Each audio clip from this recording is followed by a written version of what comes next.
Friends, welcome in ममता की इस थाली का।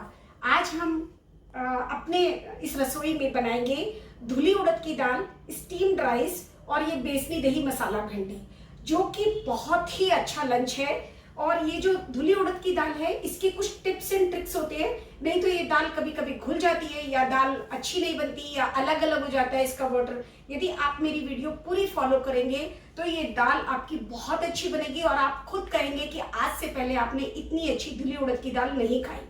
और ये जो दाल होती है ये बहुत ही पौष्टिक होती है, बहुत ही हेल्दी होती है। तो फ्रेंड्स, आप देखिए, ये स्टीम्ड राइस, धुली उड़द की दाल और बेसनी दही मसाला भिंडी, और ये करेले के साथ भी बहुत अच्छी जाती है। तो फ्रेंड्स, स्टार्ट करते हैं। इसके लिए हमें क्या क्या करना है। आज हम ये दाल बनाएंगे और पूरा लंच तैयार करेंगे।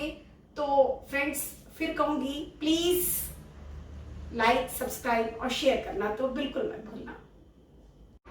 ये देखिए, हमने धुली उड़द दाल ली है। ये मेरी 1 कटोरी से कम है, आप किसी भी कटोरी से नाप के ले सकते हैं। तो मैं इसे बहुत अच्छे से धो लेती हूँ पहले, जब तक ये ट्रांसपेरेंट नहीं होती। और इसे धो के और इसके बाद इसे मैं कम से कम 1 घंटे के लिए डिप करके रखती हूँ। ये देखिए, पानी एकदम क्लियर हो चुका है और मैंने इसे 5 बार बहुत अच्छे से धोई है। ऑर्गेनिक दाल है ये। अब इसके बाद मैं इसको ऐसे ही सोक करके पानी में डिप करके रख दूंगी कम से कम 1 घंटे के लिए। ये देखिए फ्रेंड्स, मेरी दाल बिल्कुल सोक हो चुकी है, 1 घंटा हो चुका है। अब मैं इसके ऊपर का पानी उतार दूंगी। तो इसका पानी उतार के मैं आपको बता दूँ। ये देखिए फ्रेंड्स, अब मैं ये दाल को कुकर में डालूंगी। ये देखिए, पूरी दाल में कुकर में डाल देती हूँ। और ये दाल बिल्कुल डिफरेंट, धुली उड़द की दाल आप बिल्कुल अलग और बहुत ही टेस्टी बनेगी यदि आप ऐसे बनाएंगे तो। ये देखिए, अब मैं इसमें 3 टाइम्स, जितनी मैंने दाल पहले ली थी सोक करने से पहले, उसका 3 टाइम वाटर ले लूँगी।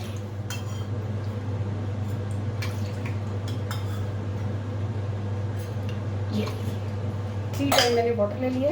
अब इसमें मैं वाटर रख के, ये देखिए मैंने वाटर डाल दिया है। अब इसमें मुझे कुछ भी नहीं डालना है, खाली गैस तेज कर देनी है और इसका बॉयल आने का इंतज़ार करना है। ये देखिए फ्रेंड्स, 2-3 मिनट लगे होंगे। ये मेरी दाल के ऊपर ये देखिए बॉयल आना शुरू हो गया। पुरानी हमारी दादी नानी ऐसे बनाती थी ना हांडी में, लेकिन ये जो उड़द की दाल है, आप ऐसे बनाएंगे तो आपने खुद सोचेंगे कि आपने ऐसी दाल पहले कभी खाई ही नहीं होगी। अब हम इसको ऐसे उतार देंगे। इसको हम बिल्कुल ऐसे उतार देंगे।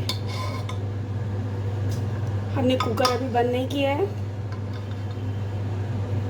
दाल नहीं आनी चाहिए।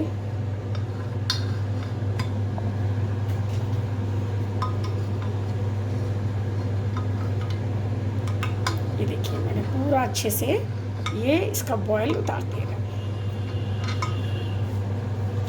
ये देखिए फ्रेंड्स, अब हम इसमें 1/2 टीस्पून और ये 1/2 टीस्पून ये हम सॉल्ट डालेंगे। सॉल्ट एज पर टेस्ट डाल सकते हैं। और अब हम इसमें ये हल्दी डालेंगे। अब मैं इसका सीक्रेट इंग्रेडिएंट बताती हूँ, जो ये धुली उड़द की दाल बहुत ही टेस्टी बनती है।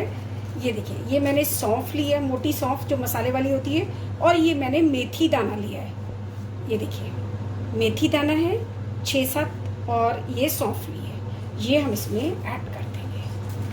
ये देखिए, और इसमें हम थोड़ा सा हींग डाल देंगे। और अब इसमें हम लगभग 1/2 टीस्पून के लगभग देसी घी डाल देंगे और कुकर का ढक्कन लगा देंगे।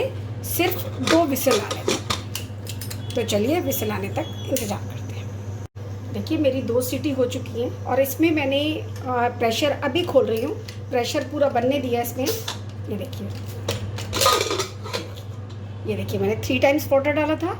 ये दाल के लिए वाटर सफिशिएंट है। तो चलिए, अब इसका छौंक तैयार करते हैं।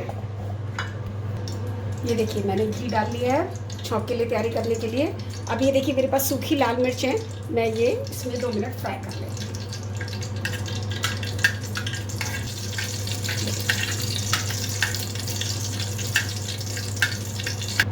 ये देखिए, रेड चिली मैंने निकाल ली।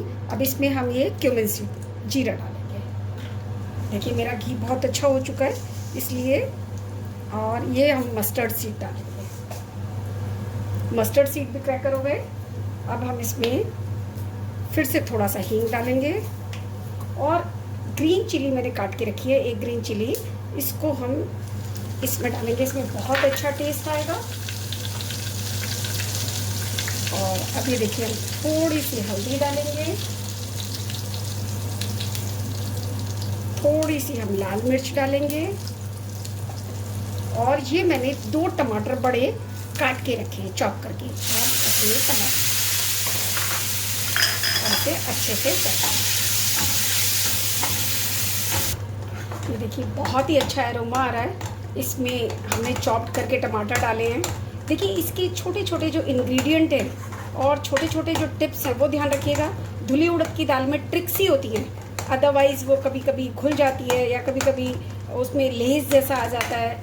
और ऐसे आप बनाएंगे ना तो बहुत ही टेस्टी बनेगी। आपको ध्यान रखना है जो मैंने टिप्स बताई हैं छोटी छोटी बीच में।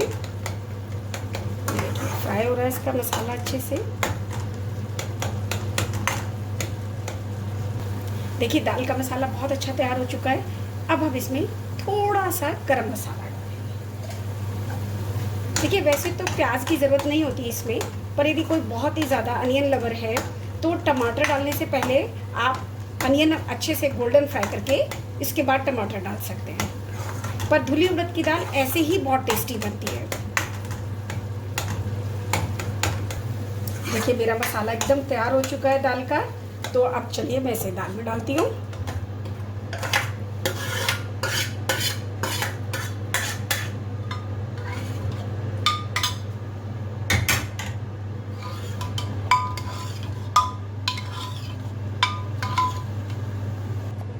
ये देखिए ये दाल कितनी टेस्टी लग रही है, कलरफुल लग रही है। तो इसके साथ मैंने स्टीम्ड राइस तैयार किए हैं। बस अब इसे हल्का सा बॉयल आने के लिए रखते हैं ताकि मसाला पूरा का पूरा दाल में चला जाए। इसमें आप 2 काम कर सकते हैं, या तो ढक्कन लगा दीजिए और एक तरफ रख दीजिए, बॉयल करने की ज़रूरत नहीं है लेकिन, और या एक बॉयल दे दीजिए ताकि मसाले सारे दाल में चले जाएं। ये देखिए मेरी दाल एकदम रेडी है। और ये देखिए अब मैं इसे चलिए सर्व करती हूँ और आपको दिखाती हूँ कैसी लगती है।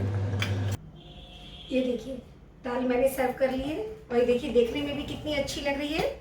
और ये आज मैंने स्टीम्ड राइस के साथ सर्व की है क्योंकि ये दाल स्टीम्ड राइस के साथ बहुत अच्छी जाती है। इसमें मैंने जो छोटे छोटे टिप्स बताए हैं वो बिल्कुल ध्यान रखिएगा कि जब आपको पहले उबाल उतारना है दाल का, और उसके बाद में उबाल उतारने के बाद में मेथी दाना और सौंफ डालना है।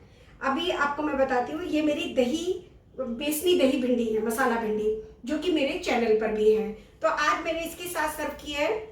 और ये धुली उड़द की दाल और स्टीम्ड राइस और करेले के साथ भी बहुत अच्छी जाती है। मेरे करेले की भी आप देख सकते हैं, वीडियो है चैनल पे। तो फ्रेंड्स आपको यदि ये पसंद आए तो प्लीज़ लाइक करना, सब्सक्राइब करना और शेयर करना तो बिल्कुल मत भूलना। फिर मिलती हूँ एक नए वीडियो में एक नई रेसिपी के साथ।